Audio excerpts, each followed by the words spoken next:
Hello to all of you string picking guys and gals out there. Welcome back to Obscene Studios. Once again, I appreciate you coming back to spend a little time with me here in the studio. If this is your first time here, consider smacking that like button, punching the subscribe button, and then clicking that notification bell so you can always see what's coming up on the String Pickers channel. Recently, I've done a video on my son's Ibanez RG370 DX. Well, his fiance, this is her guitar. This is a Jackson JS32. Very, very nice guitar. The neck has got bird's eye maple. I don't know if you can see that, but very, very nice guitar. Quilted maple transparent purple top. This is, guys, I'm just going to tell you, the worst part about this job is having to give these guitars back. I have played so many awesome instruments on this channel and through the years. Every time I work on one for somebody, having to give it back is so hard to do. And this is going to be one of them. Today, we're doing a string change on this guitar. We are going to set it up in E flat. We're going to go a half step down. Here is some specs. Like I said, it was Jackson JS32. It is a poplar body with a quilted maple transparent purple top, which is absolutely beautiful. And the body shape is a double cutaway 6-string. We got the HSS configuration on this guitar, and 2 controls: tone, volume, and this one has the 5-way switch on it, which is still in pretty good shape. And with a bird's eye maple neck, 24 fret, and it's got the speed neck as the profile. The nut width up here is 1.6875 inches or 42.86 millimeter. The fretboard is a 16-inch radius, and it is a bolt-on. Shark tooth inlays. This is just an awesome machine. I mean, just absolutely awesome. I was considering shimming the neck because the neck looks like it could use just a little bit of a shimming, but I don't think it does now that I look at it. I think that everything is going to be okay as far as that goes. But what we're going to do is we have to fix the input jack here. It's a little loose and floppy. So we're going to tighten all this up. We're going to check the output on the pickups. This has been on the channel before. I have had it in here just doing a basic string change on it, but it needs a little TLC because this guitar was with my son's guitar, which used to be mine, in their house when their water heater leaked, and the water heater was in the same room with the guitars. This one, however, does need a string change, and I'm going to buff the frets while I'm at it, but it doesn't seem like there's too much damage done to it. But we're going to go through it together. We're going to put her on the bench back here. We're going to check the pickups. We're going to restring all of this, and you guys are going to get just a bit of a sound demo, much like the one you got at the beginning of this video. And we are going to get this thing right back into superb shape. I really love this guitar. It's a nice guitar. The story behind this is I had actually spotted this guitar on Marketplace, and it was $400. This thing had been barely touched, and I was going to go for it, and I didn't. I thought, well, I'll wait until they come down to like $375 or something like that, because that's the haggler in me. We all know what that life is like. Next thing I know, my son is coming over. I got something to show you, and they bring this guitar. And I was like, man, I was going to buy that guitar. And I hate that I had waited now, because I've played this guitar several times and it is an awesome, awesome instrument. But anyway, let's get you guys back here on the bench and let's get started on making this one shine and play just like the Ibanez that we... Okay, let's get the obvious out of the way. We're just going to go ahead and check these pickups real quick, mainly because I cannot remember for the life of me what these pickups tested. I don't know what they had tested before. I know I did test them, but I can't remember exactly what it was that they tested as. That doesn't seem right.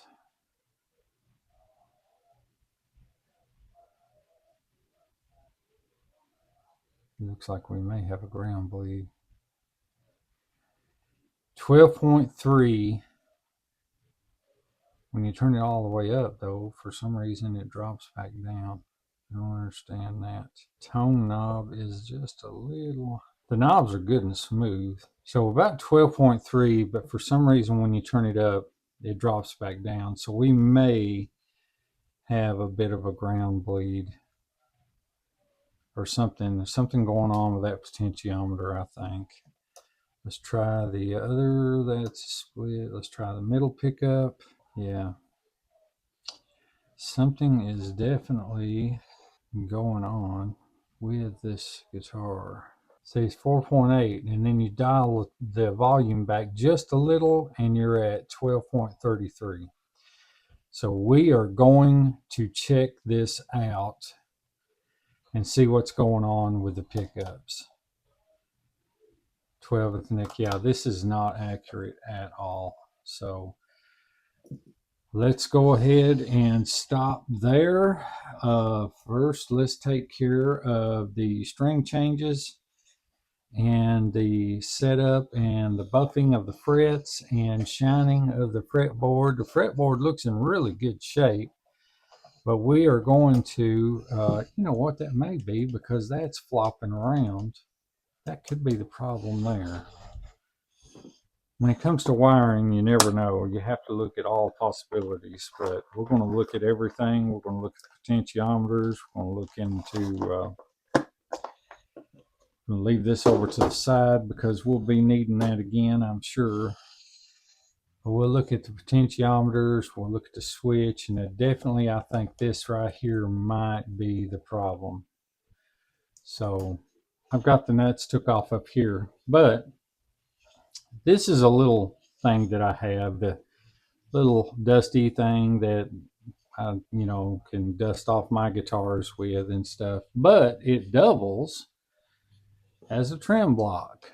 You can slide this thing up right in here, move it across just like that, and it keeps your trim from falling back into the cavity when you loosen your strings. So let's go ahead and get these strings off real quick. Got them loosened up here, and now we're just going to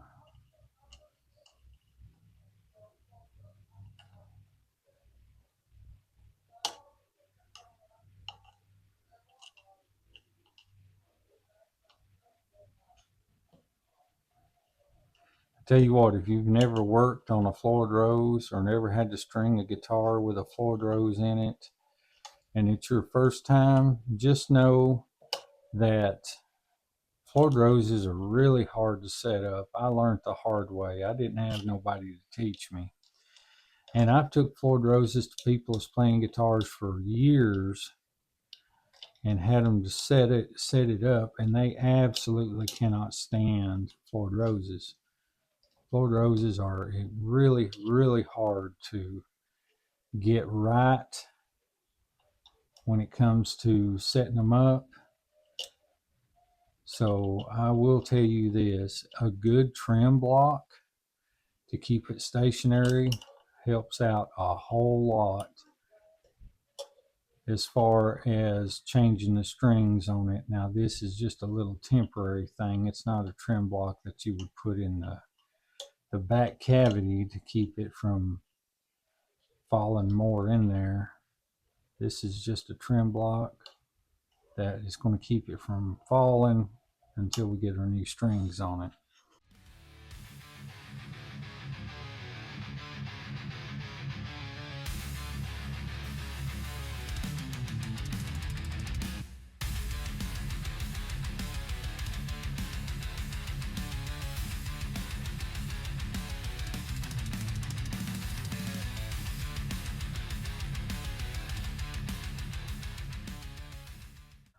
A little tip for you: when you take these strings off like this and you throw them in your little studio trash can or your bedroom trash can or kitchen trash can, anything like that, a lot of guitars have 9-volt batteries because the pickups on those guitars are active. Never ever throw those 9-volt batteries into your trash can. Oh, Fluff over at Riff Beards and Gear had went through that problem, and his studio caught on fire because of that very same thing. A lot of us don't even think that that would ever happen to us, but it happened to him, and if it can happen to him, it can happen to anybody. So always throw those, put those batteries in something, dispose of them in the proper way. Okay, we got my good old DeWalt drill here, and with this fretboard, I think that I am just, these frets don't look super bad, so I'm just going to lightly go over them with the buffing wheel. I've had experience with this kind of fretboard before and buffing the frets, and for the most part it basically, it'll shine the frets up and it doesn't damage the fretboard. So we're just going to lightly go over these and make them a little better.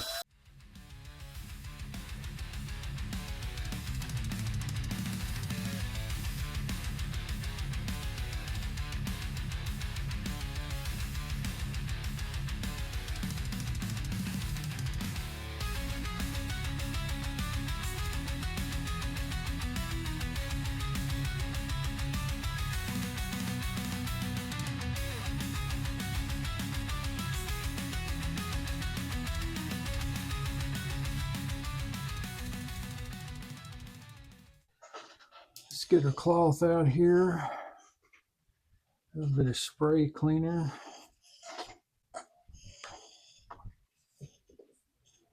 and knock off that black,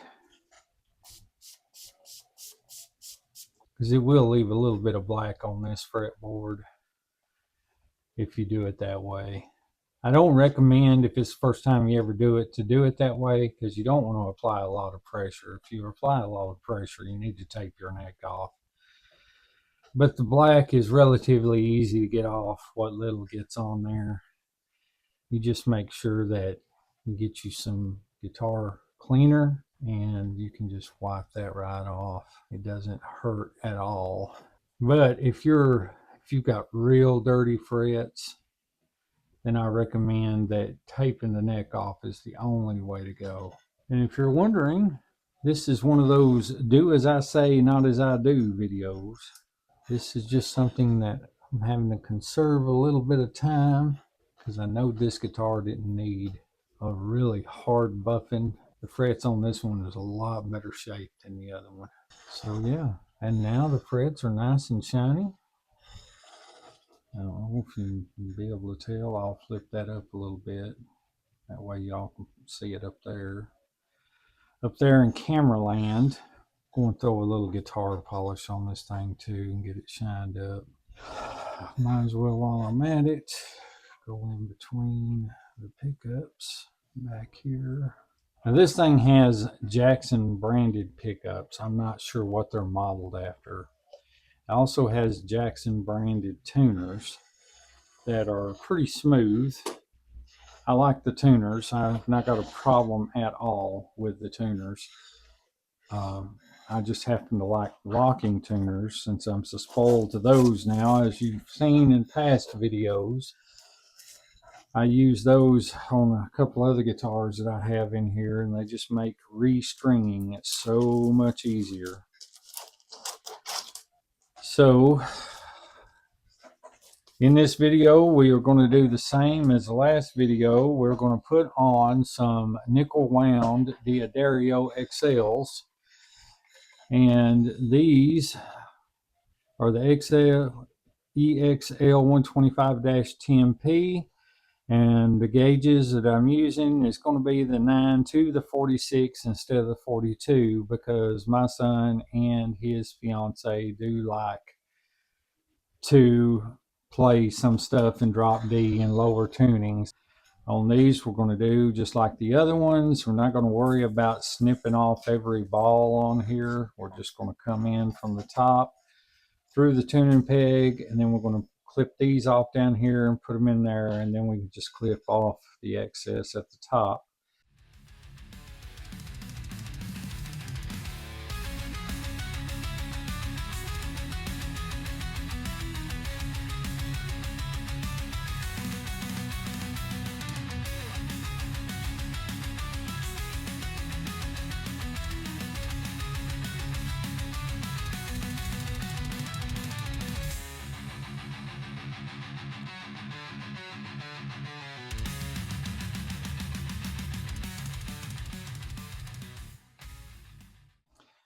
We got the strings on now and somewhat tuned up. Here's a very important part. Make sure to stretch these strings, because what's going to happen is if you lock these strings down over time, they're going to stretch just from tension on them. And if that happens, you're going to find yourself having to unlock, taking these the locking screws off up here and having to retune it again and then again and then again, and you're going to wonder why in the world that it keeps losing tuning. Because over time, if you let it set after you lock them down, the strings will stretch on their own. But the problem with that is that you're in tune and then you come back and you're not. So we don't want that to happen for Miss Corey. We are going to get these strings as stretched as much as possible. And that already dropped them way back because I had it in tune. So we're going to tune it back up again, somewhere close to tune. And then we're going to go back through and stretch again. And what I like to do is I tune just a little bit sharp. And I go back and I stretch again.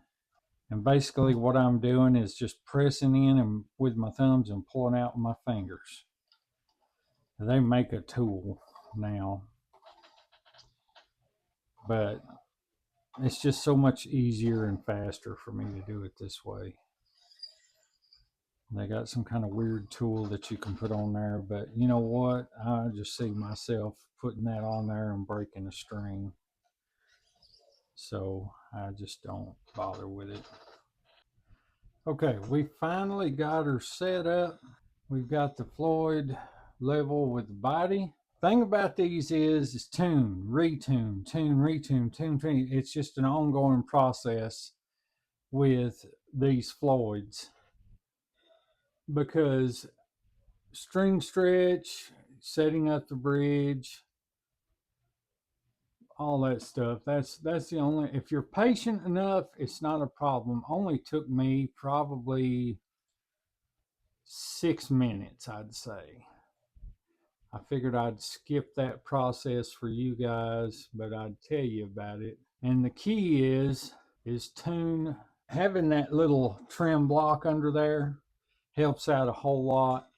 And we've got her tuned to E, so let's check. It's way up because I've clamped it down. A is good. D is just a little down. C or G. Okay, so go back to E.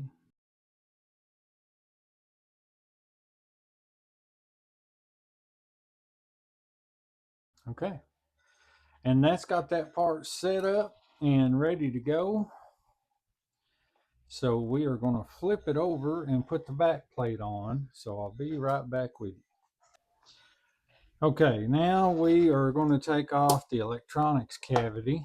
Oh man, it's got the little pots in it, but that's okay. I've got nothing against those, but I'm kind of looking to make sure that there is no ground bleed anywhere. Everything looks okay there. So this is leading me to think that it's the input jack. So let's take that off real quick. Sometimes this happens, especially excessive use. Plugging, unplugging guitars can cause these to get a little bit loose. So I'm going to show you real quick that this is not all that hard to do. You just take out the two little screws on either side of the input jack plate. Once you get those screws out, that jack plate should fall right out of there. So I'm thinking that that may have something to do with it. Yeah, that is super, super loose. Something stuck to it right there. Okay. So to cure this little problem right here, let me see if I can find, let's see if I can get to it with this. Probably not, because it's kind of recessed into the jack plate a little bit. Maybe I can. Maybe I can't. Come at it from the back side. See if I can do it that way. So there's going to be a nut on this side right here. I don't know if you guys can see that or not. Let me move this over here out of the way. On this side right here, there's going to be a nut. On the back side, there's going to be a nut. So the best thing to do is to come at the nut on the back side and just tighten the time out of that nut while holding the plate, and that is good to go. Okay, we got her together. Swipe her down just a little bit back here. Check the pickups again. They're checking out okay. So we are going to do a little bit of a sound test through the interface. I'm going to play a demo for you so you can get an idea of what this thing sounds like. So let's put a little bit of string conditioner on it. I can't wait. I always have a blast when I play this guitar. So you guys hang on just a second.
Well, guys, I hope you enjoyed today's video.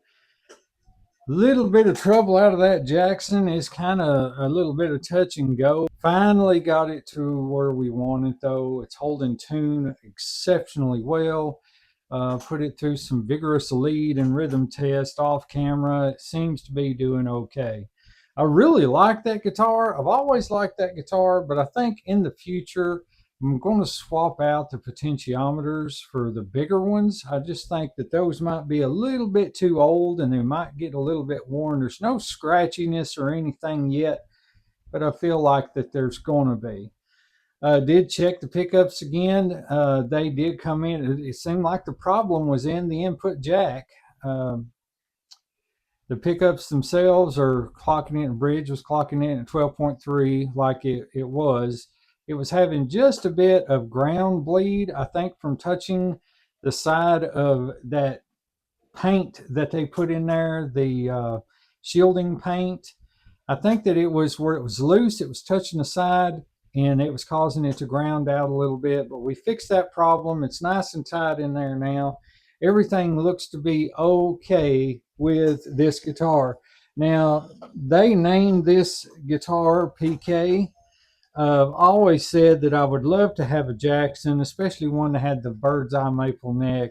The color, it's whatever. It's beautiful. It's absolutely beautiful. I've always said quilted maple top was my favorite. There's just something about it. It just looks like staring into an ocean. And went through the back. Everything in the back looks great. There is absolutely no damage done to this guitar at all. So that's all I've got for you in today's video. I think if not, the next video, I've got Blue back in here, which is a Fender Squire. I worked on it here a while back. I don't think I'm going to be doing anything to that guitar other than a string change because I've done some stuff to it the last time that it was in here. So we're going to just give it a once over, look at it real quick, make sure that there's no oxidation on the solder joints, any cracks or anything like that. And that guitar will be good to go. And then when they come over this weekend, they can pick up all three guitars. I think in the last video that I said this video would be another headrush video, but instead we've done these guitars, and so the next video is going to be a headrush video. We are going to look into the Flex Prime and the versatility of the headrush Cloud, which is where the lead tone that you just heard there and at the beginning of the video come from. I was just looking for lead tones, and I got in there and done a simple little search, went through, looked at them, picked out the ones that I liked, and downloaded them. They went in that quickly, added them to my playlist or my set list, and then there you go. Credit to the backing track artist. He has a channel on YouTube. He does really good backing tracks. His channel is Elevated Jam Tracks. Very, very cool channel. He has all different kinds of backing tracks where he does the notations on the screen, the scale, the boxes that you stay in for that, and then at the end it shows him playing lead along with those. I'm not very good lead player, so forgive me on that. I like the slow melodic type stuff when I play lead, even though I play the heavier stuff when I play rhythm. So guys, that's it for today. I'm so glad that you came in here. As always, I hope you and yours are having the most blessed day ever. I pray that God be with each and every single one of you. Until next time, later.